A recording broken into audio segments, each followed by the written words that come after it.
Hey guys, it's Layla from Ignite, and today I'm going to talk about how to best structure your essay for Module B's critical study of T.S. Eliot.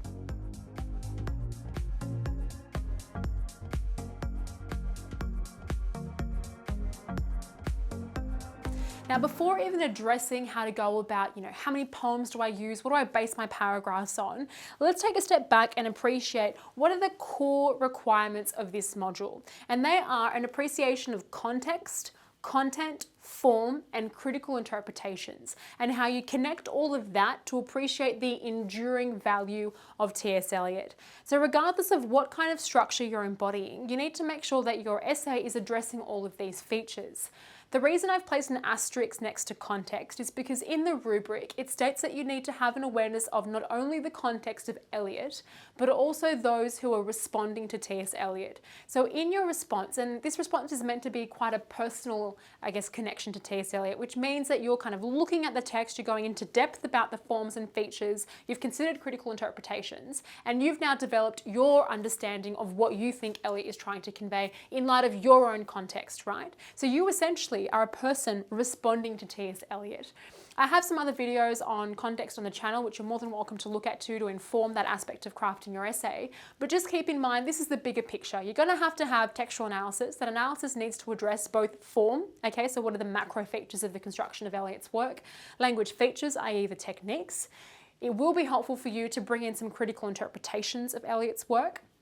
And by that I mean looking at some essays, Google Scholar, JSTOR, Cambridge Companions, and compare how the views of others have facilitated your understanding of T.S. Eliot, and ultimately bringing all of that together to appreciate that what Eliot conveys isn't linked or rather limited to his modernist context. These notions of alienation, of an awareness of inevitable mortality, or a yearning for spiritual fulfillment, these are all ideas that lie at the heart of human existence. These are perennial questions about what it means to be human, contingent on different contexts. So long as your essay is really addressing that, and you should look at different past paper questions as you're formulating your exemplar essay in light of the structure I provide, make sure that you're addressing all of this. I'm not going to go into the specificities of what goes into the body paragraphs in terms of quote by quote analysis. I'm giving you the bigger picture on how to structure this. So keep all of this in mind.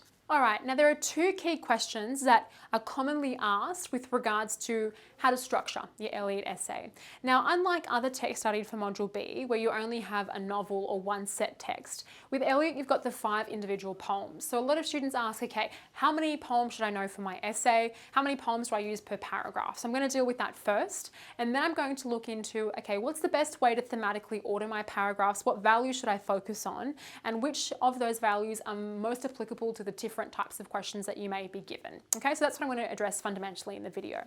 So with regards to the first point, so there are 5 poems set for study. You've got your Proof-Rock, Magi, Hollow, Preludes, and Rhapsody.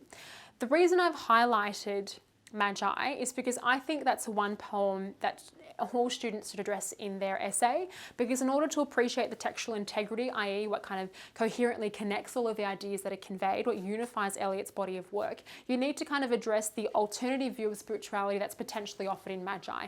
And it'll make more sense when I give you my key thematic values to address, because I think Magi should nicely end your essay. Now, from those 5 poems, I think your exemplar essay, right, your preferred structure, should reference 3.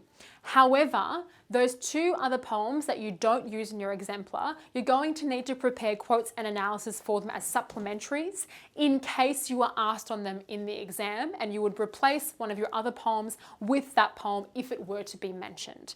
Okay, so make sure, okay, you've got your 3 preferred poems. Hopefully in the exam they won't specify any poems for you, but in the case that they do, you've prepped your supplementary quotes. Okay, so pick your 3 favorites and work from there. Moving forward though, how many poems do I use per paragraph, or how do I go about structuring this? Now, there are 2 different ways you can go about structuring your Eliot essay. My preferred option is structure 2, because as I mentioned, a key element of this study is textual integrity, which is the appreciation of the unifying elements of Eliot's work, and how even though you're studying 5 disparate poems, you want to appreciate how these poems interconnect. So my advice for you, if you're a student who is quite advanced in English and you're doing really well, this is a nice structure for you. So that's where you join 2 poems per paragraph and you compare how these poems are addressing the key thematic value for each of those paragraphs. I also find this structure a little bit easier because if they do specify a poem in the question and it's not a poem you have prepared, you can just sort of bring in from memory maybe 2 or 3 quotes from that poem into your paragraph in the comparative structure by way of comparison, because you likely won't have as much depth on those poems, so you can still have your leading poems formulate your structure and you can gesture towards the other poem that's referenced. Okay, conversely, actually I'll just pause. So just to clarify there, you're going comparative structure, you can have poem A plus C, poem B plus A, poem B plus C. So you're alternating between the different poems, but you're bringing them into direct dialogue in each of those paragraphs. Okay, and I raised the point about having the supplementaries if they were mentioned in the question. It's easier to do it here because you can still have your leading poem per paragraph and you're using the supplementary by way of comparison. Okay, now the complication with this structure, as some students lack a little bit of control when they're expressing their ideas and they don't find it easy to kind of swiftly move between each of the poems and engage that dialogue between what Eliot's conveying. So if that sounds overwhelming for you, opt for structure 1. Okay, so you've got 1 poem per paragraph, each paragraph focusing on a different idea. Having said that though, the issue here is that you're going to need to know your supplementary poems in a little bit more detail, because say you have to use poem D or E that you haven't prepared, you have to then replace a whole paragraph for that poem to keep the singular structure, which means you need to know that other poem in depth. Otherwise, you're going to have a really dodgy paragraph. Now, I actually do think it may be likely that they'll specify a poem in the HSC. So just be willing, okay, if you prefer the simplification of this structure, be willing to supplement an entire one of these paragraphs with one of your other poems that you haven't prepped, and make sure your preparation for that poem will fit into the thematic value that you've prepared for this paragraph. Okay, so that's your 2 options. That's how many poems I think you should use. That's how I think you should go about structuring your study in terms of your preferred poems and your supplementary quotes.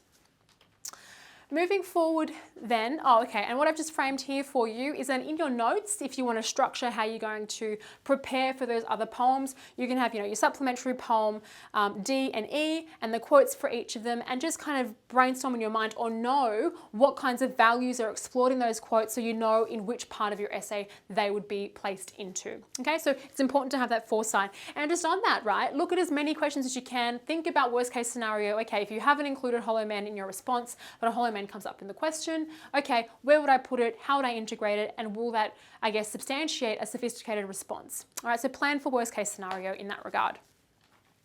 Okay, now thematic focus of your paragraphs. This is my suggested structure. You don't have to use this, it's not the be all and end all, but it's the way that I've kind of logically made sense of the study of T.S. Eliot. Okay, so in your first body paragraph, I suggest you select a theme which focalizes the external world of Eliot's poetry, i.e. the landscape. So this could be, the omnipresence of modernity, the rise in rapid industrialization, or you could even argue the omnipresence of mortality within the landscape. So the reason I say that is because in all of the questions, there is often some kind of reference to the setting or the landscape of Eliot's work. So having that in your first paragraph is a nice way of prepping yourself for those types of questions. And nonetheless, it's very important because when we think about Eliot's work, there's often a strong correlation to be made between the external world and the internal mind of the persona. Second paragraph, now just note, we're offering here a logical progression through these paragraphs. So we start off with external world, and next paragraph I would suggest you explore the internal manifestation of that external environment on the persona. So this is where you could explore a sense of, disconnect or isolation or alienation, or a sense of mundanity in one's existence, or a sense of sexual frustration, a crisis in masculinity. These are all internal notions which manifest within the poems, and they have some relation to the external world, which is itself quite alienating. So external world, internal manifestation, and then third paragraph, I suggest that you explore the possibility for spiritual fulfillment. And this is where you could explore magi, and you could question the extent to which magi offers spiritual fulfillment to the persona, or whether it rather reinforces the kind of helpless sentiments of the earlier poems. Okay, so as a snapshot, We've got body paragraph 1, 2, 3. You've got your evidence effects plus link to context in each of them. And if you want, you can pause the video and you can take note of all of these specific points. But in the intro, of course, you're going to have your thesis, foreground, context, and form. You're going to signpost your points. And you've got your 3 body paragraphs, which essentially will have your topic sentence, paragraph 1, focusing on external world, body paragraph 2, internal, and body paragraph 3, the potential for spiritual fulfillment. Okay, and also if you have our resources and you've bought the Eliot resource, I obviously go into a lot more detail about this structure, but you can actually use the video to complement your use of the resource in terms of writing your exemplar essay. So then when you're looking at your exemplar, ensure that your thesis statement actually supports the direction of your essay. Okay, so you want to think, okay, what specific contextual manifestation do you want to explore and how does that help suffice your answering to the question? How does that external element link to the internal manifestation of the character or the persona's mind? And how is then the potential for spiritual rebirth offered by the end? And I think ending with Magi, as I mentioned earlier, is a nice point to end on because it's a later poem. It's his last poem in the collection that you've been studying. And obviously every paragraph, as I had on the previous slide, you'll be moving through evidence which supports the thematic focus there and linking to context, form, and perhaps 1 or 2 references to a critic throughout your response. So moving forward, that's my bigger picture. So I've addressed how many poems do you need to know? How do you go about safeguarding yourself in case you get a poem that you weren't prepared for? What kinds of themes should I use to order my paragraphs? What's my logical progression? And just to be clear, what I want to clarify is external manifestation or internal ramification is not in and of itself a theme, right? But you'd pick a specific angle to fit in with my broader structure, i.e. the mortality or the urbanized landscape in paragraph 1, or the alienation in paragraph 2. Okay, so pick the specific way in which you want to fit into my broader structure. I think it would be too prescriptive for me to tell you exactly what themes to do per paragraph. Plus, you want to have a kind of broader mindset to be prepared to address different question types. But moving forward, okay, if you're in that position where you haven't written your Eliot essay or you haven't done very well in the trial and you want to reshape your approach, pick your preferred poems, think about what values you want to use for the progression of your paragraphs, formulate this exemplar essay with regards to context and form, write that exemplar, time it, and be willing to adapt to the specific requirements of the questions. We've got other videos coming through on how to write thesis statements for Eliot, where I kind of signal this structure and I use it to address different question types. But for now, guys, if you have any questions, please do comment and I will do my best to reply. Thank you so much for watching, and like and subscribe to our channel, and I will definitely, hopefully, see you in the next video.